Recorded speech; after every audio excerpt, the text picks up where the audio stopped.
From PRX, this is Living on Earth.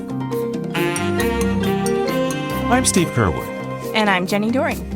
Toxic plastic is costing our health and the economy hundreds of billions of dollars. There are downstream costs that are terribly important at a societal level, and we ultimately pay because the chemical industry contaminates us through the products we use in our daily lives and through the chemicals that are used in those products, and in particular, plastic. And health is an issue in the plastic treaty negotiations. Also, giraffes are facing increasingly tall odds in a warming world. I think if you asked anybody to picture a safari in Africa, one of the first animals that's going to come to mind is the giraffe. They are so important and so critical to the ecosystems that we really need to ensure that we are protecting them. Those stories and more this week on Living on Earth. Stick around.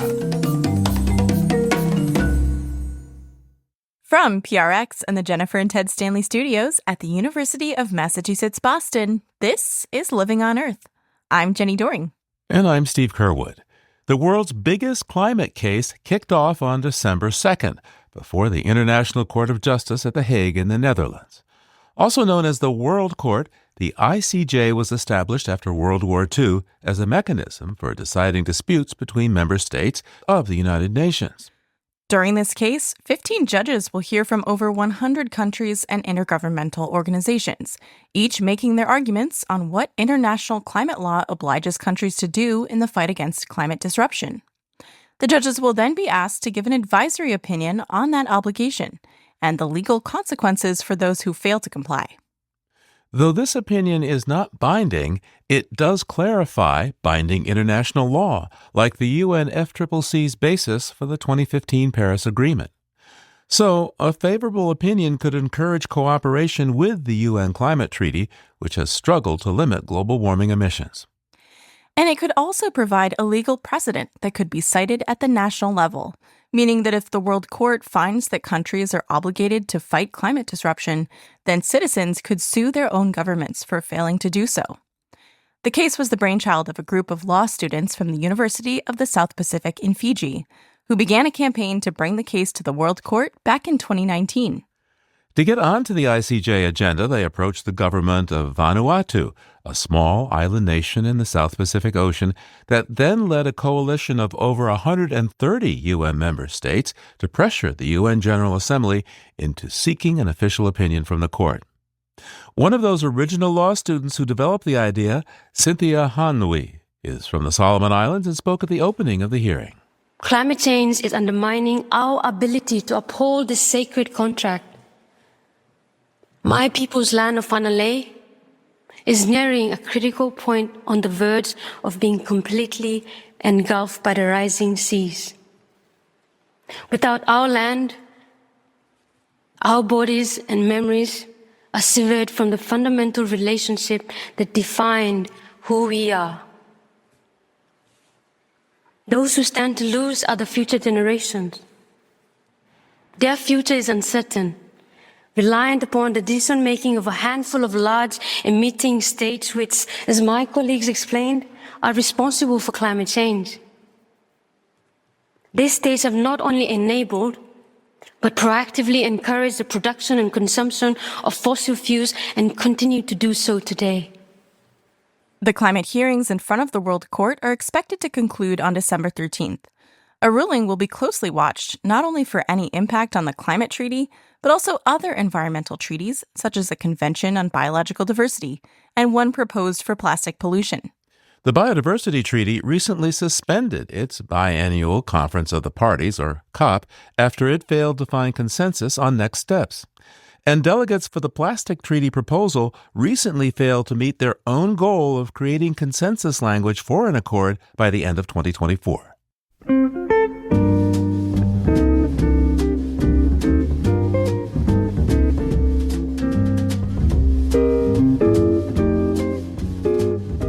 One of the big questions in the climate world is where the U.S. stands now that a change in administration is imminent.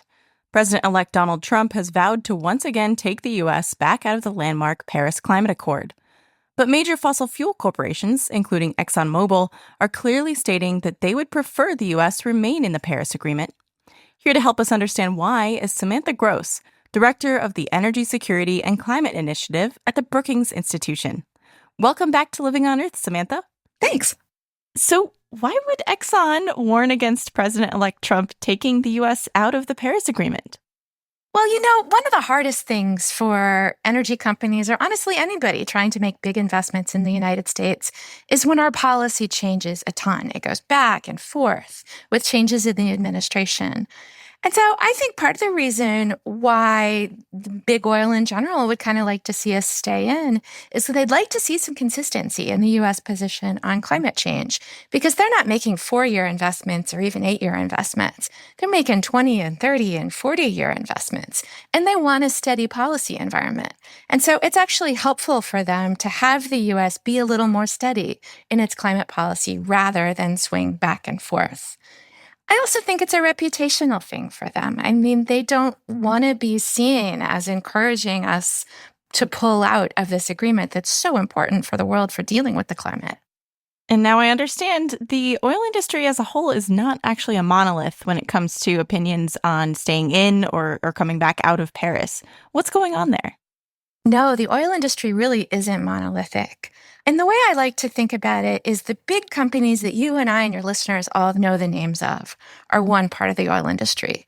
But there's a whole lot of smaller companies that operate regionally that don't have public names that you and I and your listeners don't know about at all. And they often put themselves forward very different publicly. Part of it is because the big companies are big, and it's easier for them to do certain things. A lot of actions are easier to take with economies of scale if you're doing it over a lot of facilities. But in general and across the board, because the smaller industry players don't have a reputation to protect, they don't tend to be as forward on climate issues as some of the larger companies. It's kind of funny that everybody likes to hate on big oil, but big oil is often more climate forward than some of these smaller companies. Not always, but often. And drill down just a bit, would you, on why that is? Why are these big companies sometimes a little more attuned to their image in terms of carbon policy? Their image matters. I mean, I'm old enough to very clearly remember the Exxon Valdez incident, and that colors Exxon's reputation to this day. When bad public relation things happen, they're terrible for companies. So you can think of it cynically as just a public relations thing, or you can think about that these companies are made up of people who live on Earth who in many cases want to do the right thing. And those companies also tend to have a bigger balance sheet and more ability to try new things. It's easier for them to take action because they can have more economies of scale in doing it. And so often it's that those actions are easier for them than it is for some smaller operators.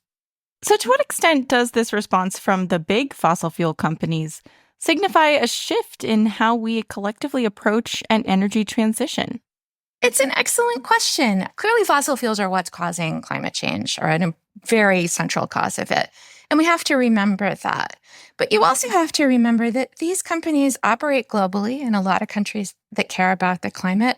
And they also want to be going concerns for a long time, all the way through the energy transition. And so they're not just thinking about, how do I make money today? They're thinking about, how do I make money in 20 years? And so I think it's important to think of them as not necessarily the enemy, but as companies that also have some skills that can be used in the energy transition and big fat balance sheets that can be very helpful in doing big projects. And I understand that these oil companies are taking some steps to secure a role in a lower carbon future. What are some of those steps? There are some new technologies that are kind of naturals for oil companies to take on. A good example is carbon capture and storage. We tend to think of that as a way to sort of make fossil fuels last longer.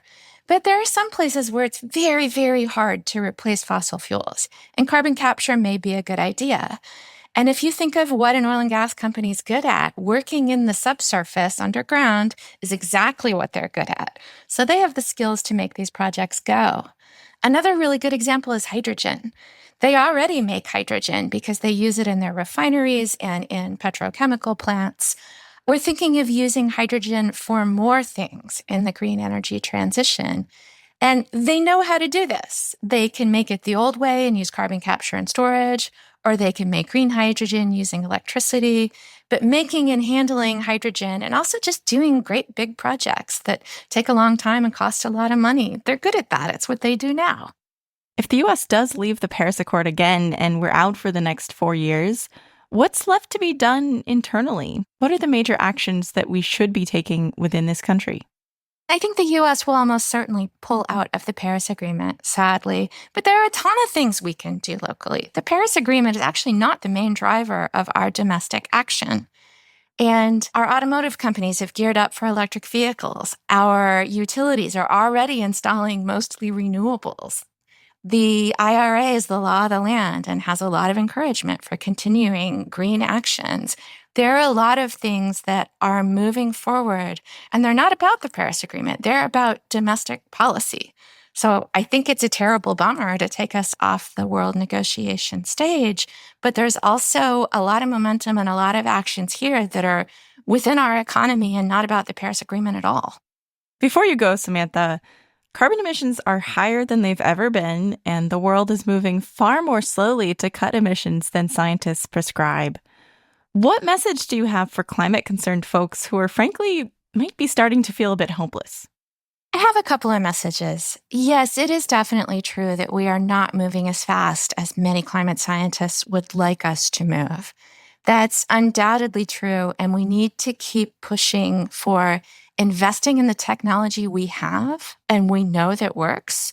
Renewable electricity, geothermal electricity, reducing methane emissions. These are all things we know how to do. And then we also need to push for greater research and development on the things we don't know how to do yet. So we need to keep working. But to leave on a small note of optimism, it wasn't that long ago, 10 or 15 years ago, that we were on a trajectory that looked like maybe 4 degrees C of warming or more. And it looks like we're now on a trajectory of 2.5 degrees, maybe 2 and change. Is that where we want to be, below 1.5 degrees or 2 degrees? No. Is it better than we were not very long ago? Oh, definitely.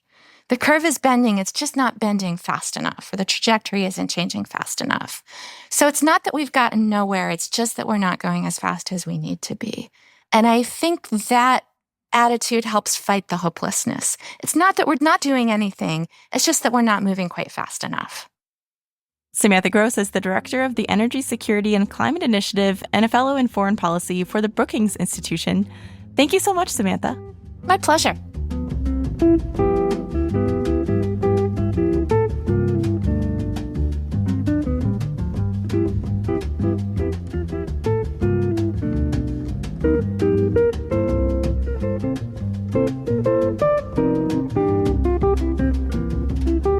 Coming up, what's next as the world struggles to assemble a plastic pollution treaty? Stay tuned to Living on Earth. I want to tell you about one of Living on Earth's sponsors, but right away, I want to share the special offer to LOE listeners. Today, you can receive 20% off any AquaTrue water purifier.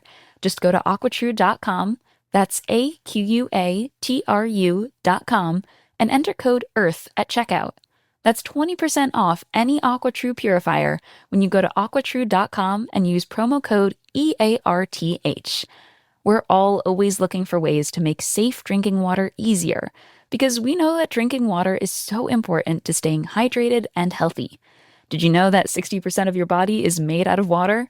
But if you're like me, it's probably getting harder and harder to trust your tap water. Having safe, clean water is the last thing you want to worry about, but unfortunately, according to the Environmental Working Group, 3 out of 4 homes in America have harmful tap water contaminants. But AquaTrue can help. AquaTrue's reverse osmosis process removes 15 times more contaminants than ordinary pitcher filters, and are specifically designed to combat harmful chemicals like PFAS in your water supply. Plus, their easy-to-set-up countertop purifiers work with no installation, no plumbing. And just one set of filters makes the equivalent of 4,500 bottles of water, which works out to less than 3 cents a bottle. And you'll also save the environment from tons of plastic waste. Also, AquaTrue is portable, making it perfect for renters or college dorm room dwellers. And best of all, the water tastes fantastic. Even pets can tell the difference. Your pets will love drinking AquaTrue water, and they'll be healthier for it. AquaTrue comes with a 30-day money-back guarantee, and it makes a great gift. One last reminder about our special offer. Today, LOE listeners receive 20% off any AquaTrue purifier. Just go to aquatrue.com, that's AQUATRU.com, and enter code EARTH at checkout. If you're one of Living on Earth's listener supporters, or if you've been considering a donation to LOE, this message is for you. As a nonprofit news organization, listener support is vital to LOE's weekly effort to bring you up-to-date environmental news and information. Your gift to LOE makes a difference and makes our work possible. So thank you. It's Living on Earth. I'm Jenny Doring. And I'm Steve Kerwood. In 2022, the UN General Assembly voted to develop a legally binding international treaty on plastic pollution by 2024. But crafting that treaty hasn't been easy, with countries butting heads on key issues including curbs on plastic production, changes of the chemistry of plastics, and the role of waste management. And what was planned to be the final session of negotiations recently ended in Busan, Korea, with only a, quote, chair's text. That's a very rough draft to guide delegates when negotiations resume, presumably in mid-2025. Maria Ivanova directs the School of Public Policy and Urban Affairs at Northeastern University and has been a delegate or observer at the treaty negotiations since they began. Welcome back to Living on Earth, Maria. Thank you very much. Maria, this was supposed to be the fifth and final negotiating session to create a binding international treaty to end plastic pollution. Didn't quite get there. How surprised were people that couldn't get finished? People were not surprised, but people were frustrated. We wanted to have an agreement achieved in record time. This would have been a record time in 2 years to achieve agreement on a very ambitious global goal. But there were murmurs that it's too tight, it's too far, too quick. So not many people expected that we will be able to reach a final agreement, yet most of us hoped that the outlines of an agreement would be agreed upon, but that was not possible. So talk to me about the major issues of contentions that have to be settled here. What seem to be the biggest sticking points so far in these negotiations? It is important to note that everyone, and I mean everyone, agrees that we do have a problem. We have a plastic pollution problem. And the sticking point was, where do we start? Do we start at the beginning of extracting fossil fuels from the ground that can turn into plastics?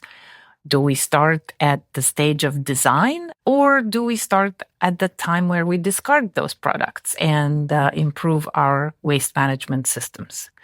This is the key to the contention, is where does the life cycle start? And for the High Ambition Coalition, they said the life cycle starts at the extraction of these fuels from the ground. It starts at the beginning of even getting these resources. While for those countries that said we need a better waste management system, for them, the life cycle starts a bit later. Now, the countries who are pushing for a better waste management system, I would understand, are those countries that produce fossil fuels, the feedstock for plastic, at least a number of them. And I gathered that there were a lot of fossil fuel lobbyists at these treaty negotiations. Just how powerful was their presence? You could see the presence of fossil fuel lobbyists in all of the spaces. There were also the chemical companies, and importantly, the brands were there. So on the fossil fuels and the chemicals, the lobbying is for an agreement that does not limit production. On the brand side, and those are Nestle, Coca-Cola, Unilever, you have a push for an ambitious treaty. And to me, they were much more visible than the fossil fuel lobbyists. They were much stronger in terms of a message and much more aligned behind the message for a strong, ambitious plastics treaty. Because the brands see that the consumers are changing their behavior. So give me your take on the impasse there. As you say, there are those countries that want to keep pumping out plastics and treat this as a waste management problem. Others want to focus on turning off the tap or limiting production. What's your take on that debate? In other words, your opinion, how should this treaty end up, do you think? From the beginning, I saw that there were three options on the table. One, a no agreement option. The divergence was too wide and we could emerge with no agreement. Two, an agreement of the willing, those who wanted to go far and quickly. And there were over 100 countries who wanted to have a global treaty that regulates the entire life cycle of plastics. But then it would not be universal. They would have to go out and have an agreement of the willing. And option three was a consensus pathway to bridge the high ambition coalition and the so-called like-minded group, the oil-producing countries that did not want to start at the beginning of extraction life cycle, but to focus on waste. And for that to happen, the high-ambition countries needed to give in and eliminate production out of the agreement and start at the design stage. And the like-minded then would have to agree to have chemicals in the design stage. This could have been a third option that would drive to consensus. In the end, we emerged with option one. There was no agreement. However, the talks have not been canceled. They have been suspended. And so we will have option two and option three on the table in the future negotiations. So there was this question of eliminating certain chemicals in the plastic production, which of course is still not decided. Maria, what are the health concerns with plastic pollution and the chemicals associated with it for people and wildlife? The health concerns are wide-ranging, and they're being discovered more and more with every passing day. Microplastics have now been found in the human body from the brain to the blood to 100% of testicles tested, human and canine. Plastics have also been found in the deepest ocean, the Mariana Trench, and on Mount Everest. So plastics are absolutely everywhere in the environment and in our bodies. So the health effects range from cancers, Alzheimer's disease, of microplastics in the brain, or stroke. The endocrine disruptors also are pretty significant, and there is a lot more to be discovered. Of course, you will hear the lobbyists saying, we need more studies, we need more research. And on the other hand, a lot of the scientists will say, we have the research. We know the health effects are significant. We need to do something about it. So far, no international plastics treaty, with negotiations to resume sometime this coming summer in 2025. So how do you feel about this? Where are we as a planet in terms of dealing with plastics from your perspective? Yes, no international treaty on plastics yet. But that doesn't mean there is no action on dealing with plastic pollution. The way I feel about this is similar to how I felt about climate when the Trump administration pulled out of the Paris Agreement. And that is, we are still in. This is what businesses wrote and published in the New York Times after the withdrawal of the United States from the climate agreement. And this is what I saw in Busan. Cities and companies are in. What I would like to instigate, to catalyze, is that campuses join that movement. I think if we empower, if we engage, if we catalyze action in cities, in companies and among campuses, we will have the basis not only for a plastics treaty, but for the necessary actions to deal with the plastic pollution problem. Maria Ivanova is the director of the School of Public Policy and Urban Affairs at Northeastern University. Professor, thanks so much for taking the time with us today. Thank you very much for having me back, Steve. Researchers have tallied up the annual health and economic costs of toxins in plastics in the U.S., and it's a huge toll, $250 billion a year. There are harmful chemicals in the plastics we use everywhere, from food packaging to clothing, furniture, cookware, and even nail polish. And they wreak havoc on the hormone systems of the human body, leading to devastating and costly health outcomes.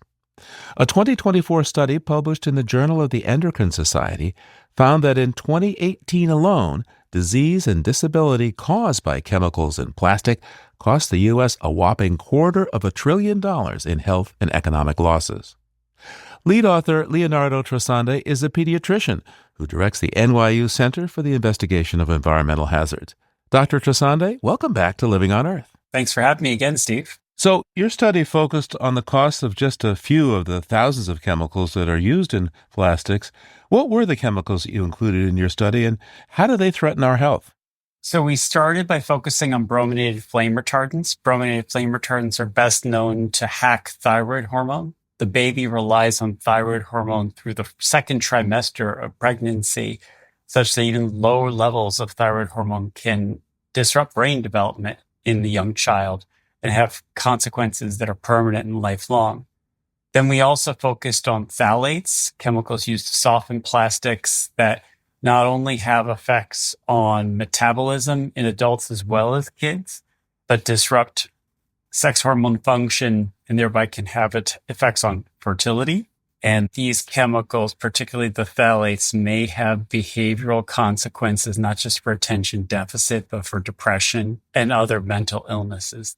We also looked at bisphenols used in polycarbonate plastic and aluminum can linings. Bisphenols are synthetic estrogens. They mess with fat distribution in the body by disrupting how cells in the body develop. They, instead of bone or muscle, they become fat. And they disrupt the protective function of proteins that are important for heart function. And then finally, there are these forever chemicals, as they're called, per and polyfluoroalkyl substances, non-stick chemicals that are used in oil and water resistant clothing too. They do a host of things. They contribute to cancers. They disrupt metabolism. They can impair cognitive function. And the reason why these chemicals have such broad effects is they weren't designed with the human body in mind the way drugs are. And so you mess with hormones, you have reverberations that cut across all sorts of organ function in the body. And we have an obesity epidemic in this society. How might exposure to these chemicals in plastics be related to that? So we used to think simply calories in, calories out. And nothing I'm saying today mitigates the importance of diet and physical activity in the twin pandemics of obesity and diabetes in the US and globally.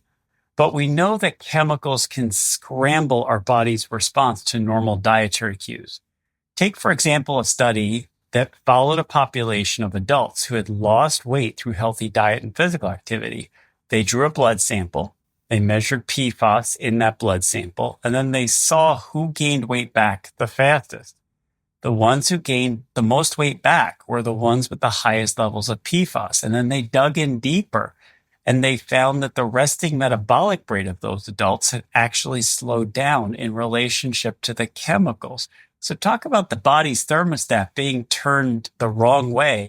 Now, your study found that using these chemicals in plastics cost us some $250 billion in U.S. health costs a year. I guess you said maybe between 225 and 275, but it's still a huge number. So what kind of costs did you include in those calculations? Well, to just start at the basic level, we looked at direct medical care costs, doctor's visits, prescriptions, emergency room visits, hospitalizations. But you have to dig deeper because there are downstream costs that are terribly important at a societal level, and we ultimately pay because the chemical industry contaminates us through the products we use in our daily lives and through the chemicals that are used in those products, and in particular, plastic. So just take lost economic productivity. A big driver of our cost was early death from phthalate-induced cardiovascular mortality. That's mortality during people's peak productive years. And so those are big dollar drivers, often over and above the cost of the medical care that you can count. Another example is when a child doesn't perform well in school. I might not notice as a pediatrician, the mother might not notice, the teacher might not notice. But if 100,000 kids lose an IQ point, the entire economy notices, because each IQ point is worth a 2% decrease in that child's ability to perform in the economy. And if somebody makes on average $1 million over his or her lifetime, 2% of $1 million is a big number, particularly when you multiply that by 4 million births in the US each year. So give me some context for this enormous number. I mean, $250 billion. How big a deal is that? It's 1.2% of the gross domestic product of the United States. The chemical industry profits to the tune of $750 billion a year. So that's not even a great return on investment. That's a loss of 1/3 of that economic output as a result of disease and disability. When you put that side by side with U.S. healthcare costs, it's a bit of apple and orange comparison. I'm just going to be honest intellectually, but it's about 5%. In the big picture here, we looked at only maybe 10 or so chemicals used in plastic. There are thousands. And then we only looked at a subset of diseases due to the few chemicals we studied, and a subset of costs due to the few diseases, due to the few chemicals we studied. So I'm afraid to say that the costs that we identified here may actually be much, much bigger. This number, though, is one of those classic problems of externalities for pollution. Somebody makes products, spews it in the air or distributes it, but somebody else pays for the impact of that. And the plastic-making companies, they are profiting. Well, let's face it, they make a lot of money from our addiction to plastics. So if we can't get the companies to pay for these costs, who will? And actually, some question of that is, what's the point of your research, pointing out this huge burden if no one's going to pick up the tab? Well, the point of the research is that we all pay the cost of the profit of the chemical industry in this case. And right now, countries across the globe are negotiating a global plastics treaty. It's a landmark watershed moment in history where we can take on the challenge of the plastic threat to our planet. Now, there are some people out there, particularly from the chemical industry, that are pushing very hard to make the plastic pollution threat just a waste threat. They want you to focus on the Pacific garbage patch, for example. But we all have a little bit of that Pacific garbage patch in our bodies. And it's harming us. It's hacking our hormones and contributing to disease and disability. So we not only need to get rid of waste from plastic, we need to reduce our use and production of plastics, period. That's going to face a lot of resistance from within the U.S. delegation because we produce, as an economy, a substantial amount of plastic, not just in the United States, but for the planet. And we're only recycling 9% lifetime of plastics on our planet. The best rates of plastic recycling are 30%.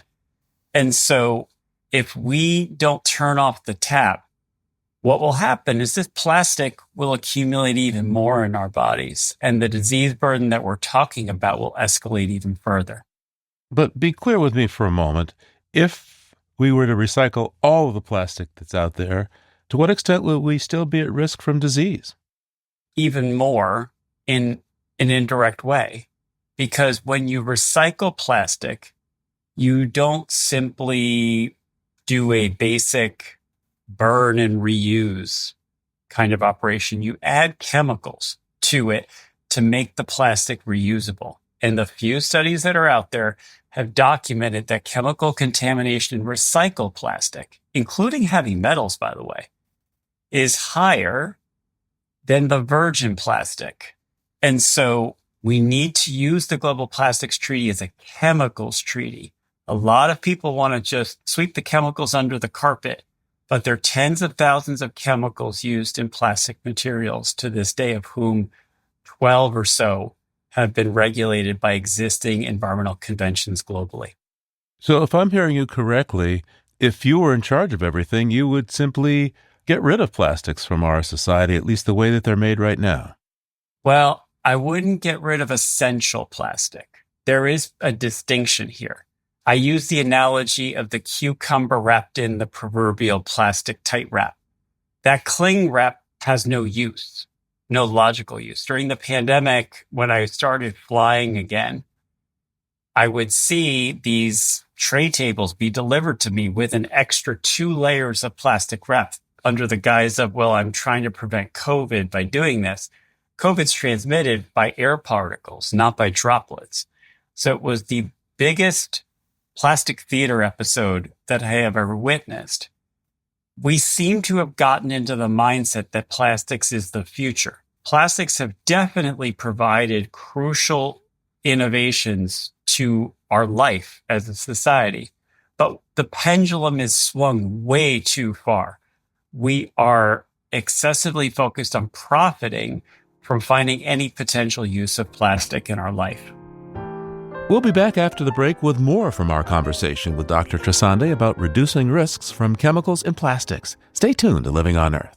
Support for Living on Earth comes from Sailors for the Sea and Oceana, helping boaters race clean, sail green, and protect the seas they love. More information at sailorsforthesea.org.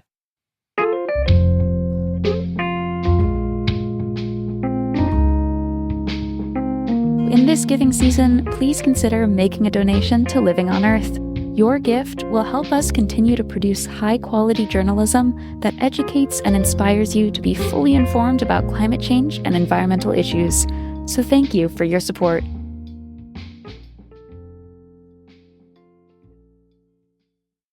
It's Living on Earth. I'm Jenny Doring. And I'm Steve Curwood. We're back now with pediatrician Leonardo Trasande with more about the enormous cost of toxic substances used in plastics. These chemicals are powerful endocrine or hormone disruptors linked to health problems as varied as fertility issues, developmental delays, and obesity, just to name a few. Even so-called bioplastics made from vegetable oils, food waste, and cornstarch instead of petroleum are often laced with them. But there's little regulation of the consumer products and food packaging that include chemicals such as PFAS, phthalates, and BPA. Well, we've generally failed, particularly when it comes to the Food and Drug Administration. Take BPA or bisphenol A, for example. We knew that it was a problem back in 2008, so the FDA banned it in baby bottles and sippy cups, but didn't ban it in any other plastic materials. Let's go to phthalates now. The Consumer Product Safety Commission banned 8 phthalates in toys or restricted them to a very low level. The Food and Drug Administration has only limited 2 of those 8. So talk about a logical inconsistency. It's not as though kids don't eat food from packaging the same way they play with toys. To what extent is dealing with this problem a bit of whack-a-mole? Because when one type of chemical is taken off the market, let's say bisphenol A, industry comes up with bisphenol S. How safe are the alternatives that industry has been putting forth when certain chemicals are identified as problematic? Unfortunately, the little we see is that these are not safer. Bisphenol S is a prototype example. It's as estrogenic, as toxic to embryos, and as persistent to the environment. Bioplastics are often proposed as a whole nother alternative. But what little we know about bioplastics, which you would assume will naturally derived as safe, right? Nope. They are as endocrine active and endocrine disrupting as the chemically based plastic. There are safe materials. It's just that we have become aware of the many different ways in which things that we thought were safe are actually not.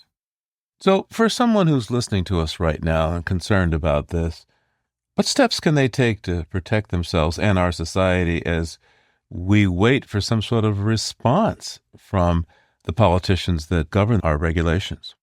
So there are safe and simple steps we can take in our lives to reduce our plastic footprint and protect ourselves. If you need to use plastic, particularly don't machine wash or microwave plastic. The chemicals in some cases we're talking about are not covalently bound to plastic, and the harsh ingredients and high temperatures can lead to degradation and eventually absorption of those chemicals into food more readily. Also, avoiding certain recycling number plastics is important because 3 is for polyvinyl chloride, which typically adds phthalates. 6 is polystyrene, which breaks down into styrene, a known carcinogen. And 7 is typically for polycarbonate plastics, which include bisphenols. But more generally, we can reduce our use of plastic. People use plastics in our daily lives when they actually could save money and save grief by using glass or stainless steel. This is so overwhelming that $250 billion every year it's costing people in this country. In other words, every 4 years, that's $1 trillion because of the health effects from plastics. It's a huge number. It's overwhelming. What gives you hope? What gives me hope is we've seen decreases in levels of these chemicals of concern over the past 2 decades. BPA levels, for example, have declined as attention to BPA-free materials has come into vogue. Now, that's come with some unfortunate consequences. There are some replacements of BPA that are starting to come on the scene and detectable in people. But again, the awareness has fundamentally changed. And the more we keep growing awareness of this issue, people will use the power of the pocketbook or wallet to drive the change they seek. Ultimately, these companies are accountable to the consumer. So it's the consumer that gives me hope, not to mention the fact that with the attention to climate change, particularly among Generation Z, you have a spirit of awareness that is there that hasn't been there before. Dr. Leo Tresande is a pediatrician who directs the NYU Center for the Investigation of Environmental Hazards. Thanks so much for taking the time with us today. Always a joy to be with you, Steve. Thanks again.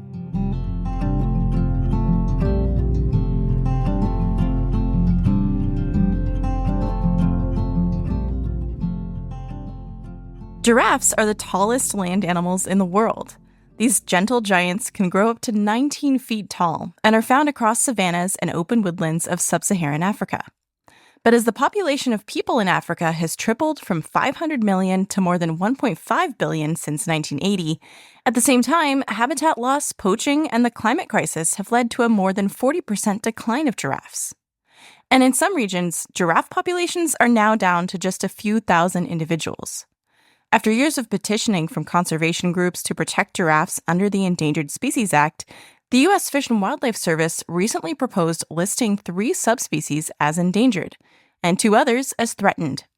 Here to tell us more about what this could mean for giraffe conservation is Danielle Kessler, the U.S. Director at the International Fund for Animal Welfare, or IFAW. Welcome to Living on Earth, Danielle. Thank you. It's so nice to be here with you today. What are the top dangers that giraffes face? Yeah, so really, it's largely an issue of space. So giraffes are large land animals. They cover and they roam large areas. Their primary activity during the day is grazing. They spend a lot of time eating. As most of us in the U.S. are heading into a holiday, we can also relate to that. And so these giraffes are spending most of their day moving and looking for ways to sustain their rather large body mass. So they're oftentimes coming into areas where we also have, significant human population growth across the African continent. And so there's only so much space and only so much land. And as we are also seeing increased impacts of climate change, such as drought or extreme precipitation events, communities, people are moving. They're having to move larger distances and to find new places to themselves survive and to graze their livestock and to have resources for communities. And so this, again, is moving into areas where wildlife populations might be. And so there's land use changes and habitat fragmentation fragmentation that happens as a result of that human population growth and then the displacement of those communities and populations based on these natural sort of impacts or these climate change-induced impacts. So tell me more about drought and how climate change is impacting giraffes. Yeah, so as I mentioned, the sort of primary driver of the decline in giraffe populations is habitat degradation, fragmentation, and a lot of that is driven by these extreme weather events, be that drought or extreme precipitation. I mean, right now across Africa, we're seeing a lot of drought conditions. So the dry spell in southern Africa early this year was the worst on record in the 40 years that they have been keeping those data records. According to the UN World Food Program, there has been about a 70% decrease in the harvest in Zambia and 80% in Zimbabwe. So we're talking about crops just being wiped out in some of these areas of Africa. And any time that the communities then are losing their crop yields or livestock aren't as productive, then it's causing those communities to also have to move and to find other places. So as those communities move, they may come into areas that have been more historically wildlife areas. And so that habitat encroachment then puts the animals, giraffes, others in sort of direct competition for the limited resources with those communities. I understand that giraffe decline has been called a silent extinction. Why is that? Yeah, it's one of those extinction events that I think has not been grabbing headlines quite like others. So about a decade or so ago, we really saw a lot of headlines about the elephant poaching crisis. And we saw elephants being poached across Africa, and there was ivory trade, and there was transnational organized crime that was tied to these things, and the rhino horn trade. And so there were sort of these attention-grabbing headlines of what was driving these extinctions because it was linked to sort of large-scale events that were causing these things. And giraffes, on the other hand, like I said, it's been about 4 decades that we've seen this 80% decrease. So it's been sort of a slow burn, if you will, and maybe not these flash-in-the-pot sort of events that grab headlines and really make news. And so it has been sort of happening in the background and just hasn't been picked up as sort of the crisis that it is. Yeah, it sounds like the frog in a pot of boiling water, perennial problem here. Yeah, absolutely. And I could see how, compared to the rhino being hunted for its horn, being used for so-called medicinal purposes, that's a little bit more of an attention-grabbing headline than giraffes declining because of habitat loss.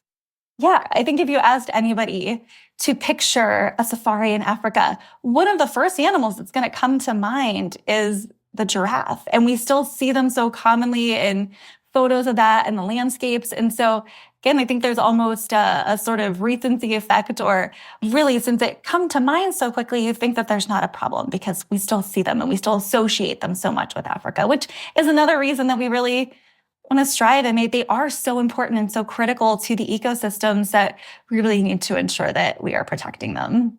How would enlisting giraffes under the U.S. Endangered Species Act help protect them? Yeah, absolutely. It's a great question that it comes up a lot with regard to any time that the U.S. is looking at listing foreign species, because the U.S. obviously doesn't have jurisdiction to say what can be done with these species in other countries. But there are some benefits that these listings unlock, including increased funding that can go to range countries. So again, it sort of draws that spotlight. It draws international attention. It draws U.S. attention to the fact that this is an extinction crisis. This is what's happening. And so it can unlock some of those funding streams and ensure that conservation projects and things happening on the ground in Africa have the appropriate funding. And then it also puts a requirement on having permits for import of any giraffe specimens that might be coming into the U.S.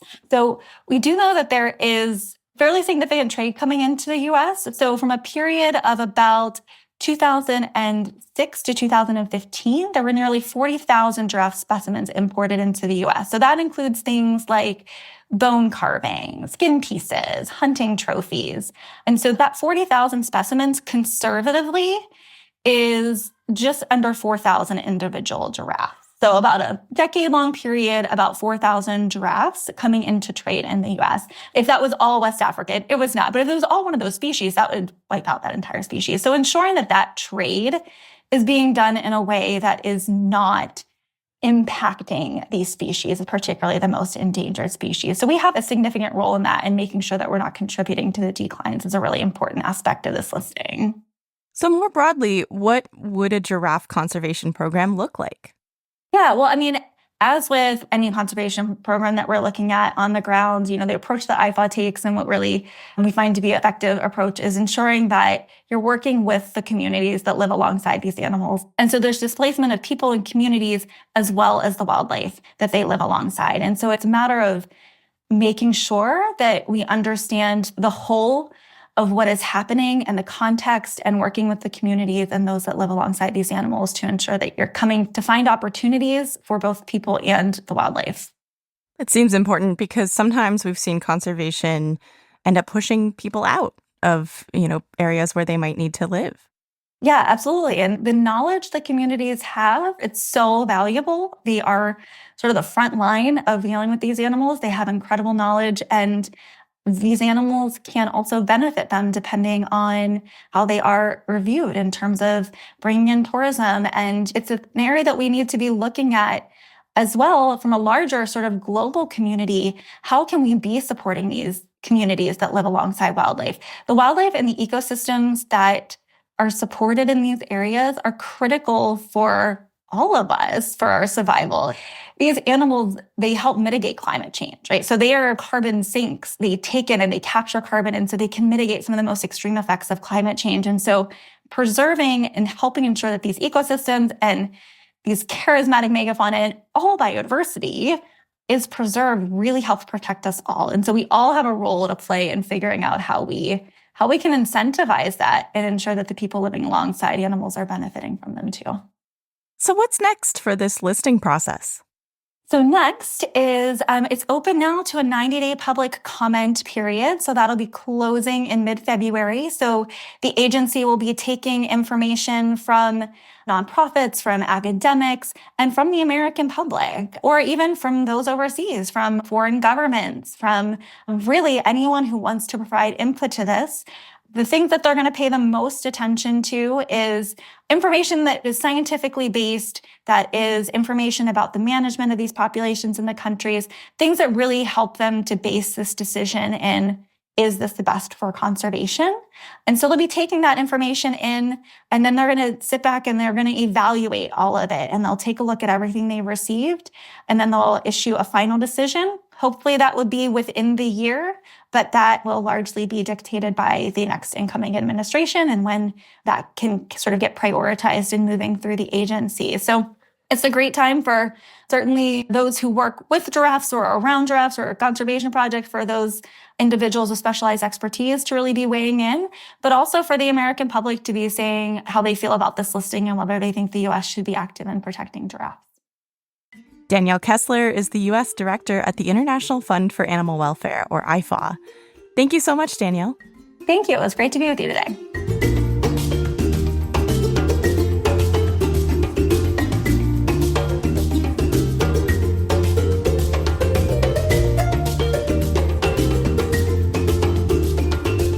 Living on Earth is produced by the World Media Foundation.